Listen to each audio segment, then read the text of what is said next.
Just like not every chest pain is a heart attack, similarly not every child who says that I'm feeling sad, I want to die, I don't want to live, doesn't mean that the child is going through a major depressive episode that requires clinical intervention. I often give this analogy of the iceberg, where that the tip is above the water and the big portion is underneath the water.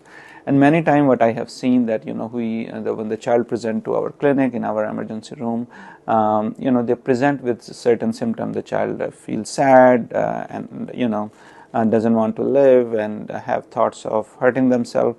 So those are just tip of the iceberg. And if we don't explore what is underneath the water, sometimes I have seen children being mislabeled as the major depressive disorder, mislabeled as autism spectrum disorder, mislabeled as borderline personality disorder. So what is a major depressive disorder? I am Mohammed Zishan. I'm a board certified child and adult psychiatrist practicing in Princeton, New Jersey. So in order to have a major depressive disorder, a child need to have 2 weeks consistently episodes where they feel sad and down for almost every day for most of the day in consecutively in those 2 weeks. And during those time, they lost interest in the activities they like to do, like if they were having fun in playing outside, talking to their friends, or playing on the social media, playing or watching social media. So they lost interest in all those activities.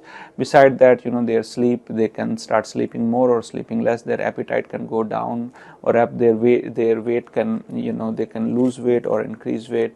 There are negative thoughts, feeling of hopeless, feeling of worthless, not wanting to live, wanting to die.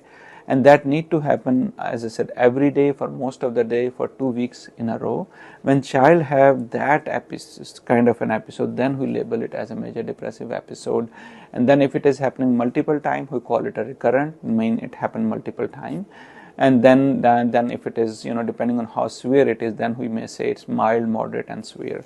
But the key thing what I am trying to convey today is that many times the children, the teenagers, they come to us, with the suicidal ideation, with the feeling sad and down. But unless they have this full blown, full episode, they should not be labeled a major depressive episode. Sometimes, as I said, I have seen many times children who have untreated ADHD, autism, social anxiety, learning disability, and then those may be undiagnosed, but they are presenting maybe, the suicidal ideation, maybe depressive thoughts. So it's important to understand first understand the whole symptoms for the 2 weeks, and then try to understand, are the child is just making those statements when the child is frustrated, those suicidal statements, those negative statements, or those are the consistent basis the child is making those statements.